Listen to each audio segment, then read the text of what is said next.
like, you know how Scott Morrison went to the G7 summit? G7 summit is the group of 7 countries of like... Hang on, what the fuck happened to the G20 summit? Well, no, that was before. So it doesn't exist anymore. It does. Or was it that Mitch Jovic started chairing that? G7 is basically anti-China summit. G7 is anti-China. Yeah, and G20 is China's here. China is also included in it. So how is China not in the G7 when it is the best performing economy on earth? Technically, it should be, but then the whole thing is created to exclude China. Right. Okay, so it's the UN in the 50s. Yeah. They started their own little club, did they? Like Taiwan, when Taiwan was China. Okay, so remember it's the when that was a thing? Club Did in you the know that, Simpsons. Miss? What? At one point, Taiwan was China at the United Nations. Yeah, you know that, don't you? Yeah, I can imagine that. When China was just like, this is China. Is that what you're saying?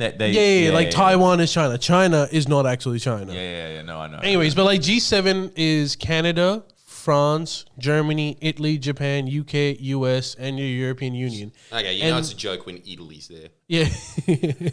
And also, Scott Morrison's there. That's worse than... Yeah, but like Scott Morrison was an invitee. Scott Morrison got snubbed a little bit. Scott Morrison was boasting about like how he's going to do a one-on-one with Joe Biden. And once that one-on-one was about to start, Joe Biden was like, yeah, Boris, why don't you come in this one too? And they had a trilateral meeting, and Scott Morrison came out like, well, I did not mind that because we are 3 very friendly countries.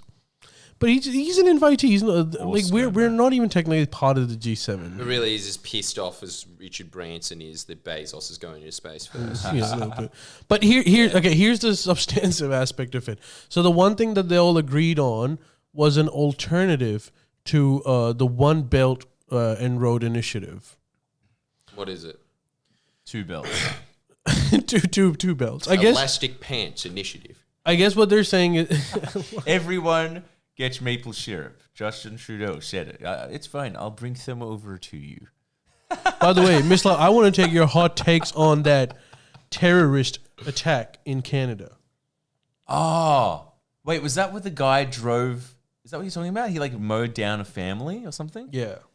Terrible, dude. He killed a family. There were kids and shit, right? But of Muslim people. Hence, is there a monopoly of terrorism? What do you mean? I'm trying to say, like, there's instances where Muslims are not the perpetrators. Of course, yes. I'm saying, Jesus Christ. What, that's like got him on the shocking. record. A shocking expose of admitting a fact. Well, I'm surprised that that's your reaction. Why are you current affair-ing here? Jesus I don't know. Christ, because I don't know what to say. Can you admit it? Has it ever... Jesus Christ. What do you think I am? Well, I guess 4 years ago, your opinions were slightly different to what they are today. No, I'm pretty sure I've always like acknowledged that there's like a variety of situations in the world with everything. Like there's a variety of bread. So go say it. You're anti the mower. Anti what? The guy who mowed the family. Say it. You're anti. Yes, I'm against the guy that murdered an innocent family. Yeah, dude, turns out... You twisted my arm. Well, turns out... I was shocked by that view, really. My dad actually knew that family. Or what? You knew them? Well, like distant, knew them. Who, friend of a friend. Yeah, exactly. That's what it was. Friend of a friend. Actually, you know the guy Why who... do you know every American Pakistan? You know the guy who set us up in Islamabad at that like really nice hotel? Who was like, I hope so this apologetic, just being like, I'm sorry, it's the B team polo team that you can play horse polo with today. I'm awfully sorry about that. That guy. His mates. He was friends with them. Is that how you know all of these Paki Yanks? In Canada, yes. Because he spent most of his life in Canada, and he knew like most of the Paki community in Canada. So he was friends with that family. World's most generous man? Well, he wasn't generous. We paid for it. But I didn't fucking know that. What do you mean? I thought he gave us that ball of room for free. But it's because it's Pakistan and I didn't notice that $10 was out of my account. So. Yeah, I think that's what it was. But anyways, coming back to the Belt and Road Initiative. I suppose everyone kind of knows what the Belt and Road Initiative is. Miss Love, do you know? They're increasing tariffs on belts in the region, so leather taxing and roads. It's pretty simple. Right, so they're getting the tolls for the belts on by taxing all of their roads. No, none of it is true. What are you talking? Hang on, let him speak. Let him finish. Okay, fine. Sorry. No, I just assume it's just a fancy bullshit name for being like, we, wait for it, are increasing trade. Does that actually mean anything? No, it's an excuse to travel to Italy to meet up. I suppose a little bit, but what they're doing is Second guess is a charm. China wants to rehatch its old Silk Road. Yes. And so what it basically entails is at the moment it is China investing in infrastructure projects that connects China To Africa. to Europe Oh, directly Gotcha. as opposed to going from the sea. right. So through Central Asia. Yep. So basically they're investing a lot of money on infrastructure to build roads that can carry To Europe. to Europe and beyond For trade. for trade. Right. And the entire world is like unbelievable. They're want- trying to increase trade. We're going to have to nuke. No, but like okay, the world's Don't get me started on the South China. look. I am the world's reason for not supporting it is that they're basically saying that China is investing all of this money into these countries, putting them in debt traps so that they can use them as strategic security bases in an event of war, is the opinion of the adversaries. Is that your opinion? Not particularly. Now it's time to a current affair you. Current affair me. But Do you it's like, concede that China isn't the best country on earth? yeah, I can see that. But Exposed. but I don't think any country is the Toller best. exists. All right, come on. And no country, I guess Jordan's going to be like, what about Bhutan? Like, but no country is the best country in the world. Fiji is pretty mad, like, even though I'm just saying. Yeah. It depends what part of Fiji. Yeah, let's be honest. Anyways, so but the other reason is that so what the G7 has decided to do is also get in on this and start basically putting our guys into debt traps as well. So we want to invest more money into infrastructure and like come up with an alternate way of going. China has a few security reasons for doing this too. Like one of the main early components of the Belt and Road Initiative is connecting China's western provinces to Pakistan through the Arabian Sea, and that's essentially that. There's a security reason for that. Most of their trade comes through the Straits of Malacca, which is like a few k's away from Darwin. So they're afraid that if we ever get into a war with the Western forces, they could very easily block that through Australia, which is why they always want Australia to be somewhat neutral rather than completely siding with the US. They have a strategic reason for that. They can't afford Australia to be completely US. Like they need Australia to make independent decisions. I really don't understand the undertext of this. It's really just like they're trying to link up countries through trade so they're forced to be more peaceful with one another. This is insanity. And we're going to counter that by doing the same thing, except that it'll be made in USA. There was a comment that said, I lost it, but there was a comment that was saying, apparently China is forgiving more debt than it is racking it up from people. And then someone was just saying, the number one warring country isn't happy about it. And it's like, Well, that's the one thing that I do know is that in the last 2 to 3 years, the Chinese Pei has basically tried to get their banks to. So what's happening is that China is saying that all of this debt trap stuff, like Sri Lanka's port, that's an example that everyone uses. Sri Lanka took money from China to build a port. They couldn't. Can you turn it down a bit? Sorry. Yeah. They couldn't pay that money back, so they had to lease that same port to China for 99 years. And that's being used by most countries to say, look, that's the playbook. Debt trap, take over the port, and then use that as a base for future wars. Yeah. But the problem with that is that for China, they're saying, even if you believe in it, they're saying that this is not working for us because the perception that we're putting countries into debt trap is hampering the Belt and Road Initiative, which is their grand plan. So they're trying to tell their banks to like come up with better ways of dealing with this. I suppose the cynics would argue that they want to take over the ports, but eventually and not now, before everything has been set up. But anyway, so either way, China is trying to avoid the debt traps, at least for the short term now, just for public image reasons. I think I'm allowed to talk about this actually, but I was talking to Michael West, affectionately known to his friends as Westy, so I refer to him as Michael West. Don't feel like I'm in that bubble yet, but I'm pretty sure Michael West is your dad, dude. Yeah, so am I. Every time I look at my dad and he's just like, do you want to start up the IRA in Ireland again? I'm just like, well, not really. Kind of want to talk about tax. Have it your way, you know. Like, I think that's why we have a trapdoor in our veranda. But No, that's just for all the goons. Visit. That's for the goons. Yeah. It doubles up. Doubles up. Doubles up. Yeah, well, I was talking to him about it because I was just trying to get a gauge on why those guys are getting sued. But I got to say, man, like, other than a few outlets, you're obviously going to hear that China inevitably just wants to start up a debt trap, and your only source to counter that will be one 85-year-old man with a blog and Michael West, greatest journalist in the country turned YouTuber, right? Those are the two that are saying that. And because they've pretty much just countered the narrative, it's not as if they're even pro-China. You can definitely make that argument about our podcast. You can't make that about theirs. True.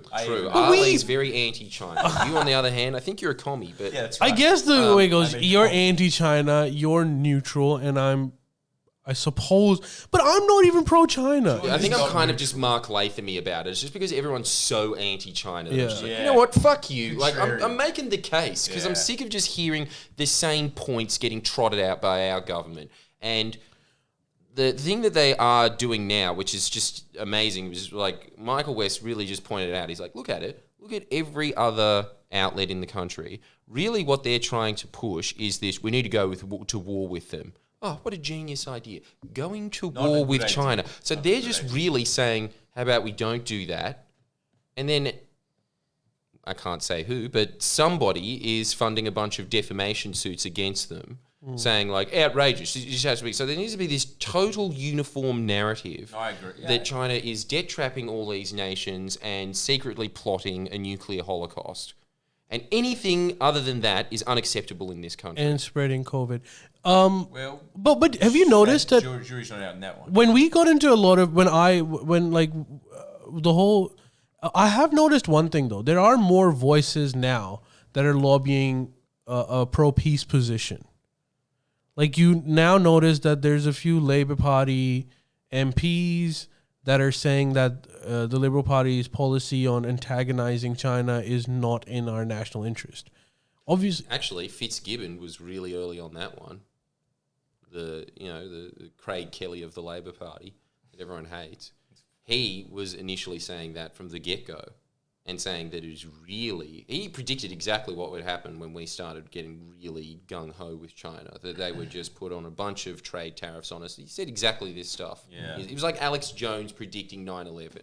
Yeah. Well ahead of the curve. Great example. I like that. Bob Carr was... I heard him the other day talking about all of those projects, because of those trade barriers, like barriers on like barley, wine, and whatever other stuff, coal, not coal necessarily, but he was talking in terms of like barley and wine. He was saying that all those orders or all those trade that Australia was supplying to China that was cut off was picked up by the U.S. So now U.S. wine producers are supplying to... Are you kidding? Which is funny because they're the ones that told us to fuck with China. It's the same old story with the bloody... That's what Bob Carr was saying. He was on... You go listen to him. And that's the source on debt trapping. Well, look, the debt trap, but the debt trap argument is even if it's Come on, valid. aren't we looking through the looking glass here? But go on. The debt trap argument, let's say it's valid, right? That argument has been applied to like Western countries pre-China resurrecting, right? Like it was always, there's a whole theory called dependency theory, which is that through tools like IMF, World Bank, Western countries always keep like third world countries dependent. Yeah. Basically kicking off the ladder. So it's not a new thing. People just end up forgetting about it. This is the same argument that has been used for the US. Yeah, that's what we before learned in too. Year 11 geography. Yeah. And there is merits to it as well. Like in some instances, because the IMF and World Bank, they want all these other countries that have borrowed from them to follow a very specific kind of economic policy. Yeah. It doesn't matter, like, it's not, they kind of don't even want the money back. They just want you to constantly follow your, like, the dominant neoliberal agenda, which often doesn't work. Like, I can give you, like, hundreds of examples of that, but, like, the most famous and publicized one was Greece, which was basically a first world country that had to go through it. There's plenty. Actually, that's part of the reason why some of these countries ended up moving to China. When we say China, it's the Asian Development Bank, which is in competition to International Monetary Fund. Yeah. So it's the same argument that's being applied there. I'm just saying, like, it's true, but like it's equally valid for other countries as well. Someone just said some name that I can't even read out. Said China built an African conference building and bugged the bejesus out of it. I don't know about that. Maybe. I mean, they are investing hugely. But then, like, into but Africa. here's the other thing. They're making Africa That rich. might be true, and that maybe it is true. I don't know. And No, that's just let's give him benefit of that. It's true, but you know, from the Edward Snowden revelations, we know that the U.S. has been doing that for ages, and not just with African countries, but their biggest allies, like with UK, Germany, us. So it's it's not a new thing. That fairy bread recipe. Look, it is.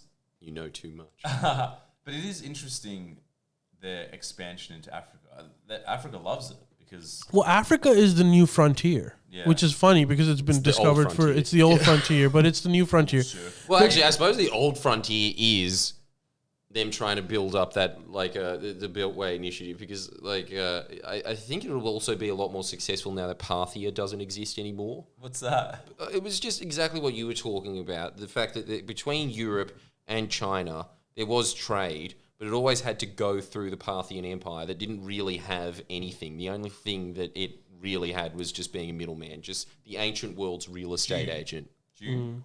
Is that what June? It was a June-like area in the middle. There's several countries like that. Just, you know what I mean? Like the middleman. Like that was the geography of the... Yeah. Right, yeah. Yeah, like what resources are there? Yeah. They didn't know about oil, so... Yeah, I suppose they had olive oil, and it was spice. Yeah. Everyone loved spice back in the day. He still loves spice. Spices were big. Hell yes, I do. But no, there are entire like countries and economies that are dependent on those like Spice. Spice, but like literally charging people to let them pass through their area. Yeah. So that's been common before. Like Afghanistan has always been one of those. Like their entire economy before, unfortunately, heroin, it was based on that. Letting trade pass through their regions. Just taking a bit off the side of either side. Yeah, taking a bit off the side of either side. It's not just like Central Asia. So many countries in Central Asia with that because it was at the crossroads of the Silk Route. Yeah. But the point about mislove Africa. Yeah. Africa they're saying that Africa in the next 50 years is going to be the factory of the world. So it's going to be the only... China is kind of now... Right? In terms of China has become affluent, but more than that, there's also a demographic crisis for them, which is funnily enough, here's a new development. They just came out with a 3-child policy now that everyone should have 3 children. Oh, so they're upping it now. They're upping it. Taking Costello's policy, because the population's dropping the the young pop, and that's the case everywhere in the world except for Africa. So They're saying Africa is going to be basically the labor supply for the world. And part of that... But it's too dangerous, isn't that the problem? Oh, no. Parts of it are, but parts of it aren't. What's not dangerous? What's not dangerous? Yeah, I think Chad sounds pretty good. No, Morocco. Chad might be safer for me. But most of these countries... like North Africa's reasonably... Yeah, but North Africa... Sorry, Africa is such a broad term. They basically don't necessarily mean North Africa. They mean Central Africa Central and West Africa's Africa. okay. In terms of the demographics... There are demographics are right. But yeah, there's also a couple of problems. It's always some areas, yeah. And the hope is that they're able to control this, and it's getting better. Like sub-Saharan Africa has probably some of the best social indicators. So not that they're well developed and everything is great, but they're progressing in the developing world. They're progressing at a very good rate. So things are getting better in, let's say, in Chad as well. But Kenya, sub-Saharan Africa was always considered to be the poor, and is the poorest area in the world. Like I suppose really? Aside Poorer from than like rural India. Well, that's what I was going to say. Aside from like I suppose India, but sub-Saharan Africa is getting better. Like they're and that's the point. What the world wants Africa to do is like educate its people. So that they're basically in a better position to be able to supply goods to the rest of the world, because it's basic things like if you're able to read, you're able to read an instruction manual on like how to do stuff. So and China is basically tipping their toe in that. They're like, okay, what do you need now? I've got a lot of surplus money at the moment. We'll build your roads. But then we have a say in your politics, in vis-a-vis China, not like what you do with other countries, but vis-a-vis China, and also like there's a lot of mineral resources in Africa that China likes to get its hand on. China is one of the biggest importers of like precious metals. I gotta say, it's a pretty good deal.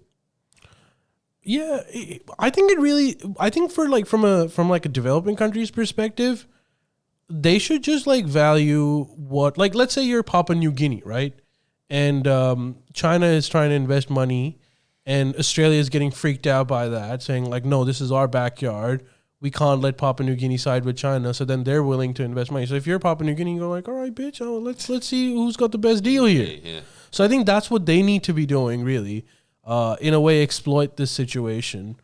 But so the point of the Belt and Road and creating another Belt and Road to counter China is that Buddha once said, I hope that I'm not getting this quote wrong, but it was something like, you don't build you don't build 5 3-foot wells, you build 1 7-foot well.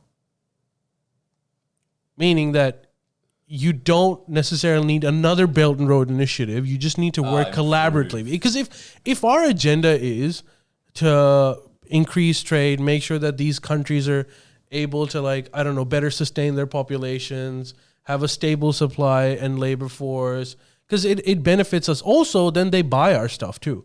So the richer these countries get, the more stuff we're able to export. Like the fact that we sell most of our stuff to China was unthinkable 40 years ago. They're able to do that because they're now relatively well off. So it's in our interest that these countries grow. And if we really want that to happen, then we really need to work collaboratively with China, because otherwise it just becomes a proxy war. And we've seen that throughout the Cold War. It didn't benefit anyone. It's not going to happen though, is it? Unfortunately, it seems no. Because you look at Vietnam, right? They suffered through whatever the Cold War. They suffered the most from it. When did they start recovering? When the fucking Cold War ended. And now they're actually doing pretty decent. So we really just need to avoid that Cold War-like situation. So what I'm saying is like the G7, I'm kind of iffy about it because I don't like the way this is going to turn out. I just think it's just going to be like a battle of the giants. They should have. Like, I stand by it. Get rid of Italy and you can. Jordan, you've been exposed by my broken praxis. Jordan loves the CCP and defends them locking up dissidents, but cries that his producer is arrested. Irony. makes you think. Yes, it does make you think, touche. No, but like, look, let's make that clear. Look, Touche. no one is defending That's the not Chinese. that person that said that. That's not. Sure, you can make that. But like, equivalency, but the no thing one we is don't defending like- the dodgy aspects of China. Yeah, like we're not defending. we understand that that's. And the libs aren't a good alternative. Aren't like, this isn't black and white. They're not like if you're comparing them to the CCP, it's like, yeah, they both have they suck for a lot of reasons. No, but look, our point as always is, yeah, okay, they do that in China, but evidently they do that here. So, instead of just focusing on a country that is developing and never really had any of these ideals that we're living up to, what about we just focus on the fact that you live in this country, you can affect the supposed ideals that we have here, instead of just always pointing it out externally to other countries and being like, well, what about them? They're worse. Just don't listen to And there's 1 billion Chinese. You don't There's have to listen to me. Just chime out when he says China. no, but that's a battle that Chinese people need to fight, and we can support them just like they can support us in our battles. But like, you can't like. But it's not a black and white. These aren't black and white countries issues. It's like, that you this is have no bad. control Yeah. over. But Like that's bad. No one is saying that fucking locking up dissidents is good. No, it's just the whole thing of just being. It's like the world is filled with a little bit more nuance than they're bad. Like, Hence,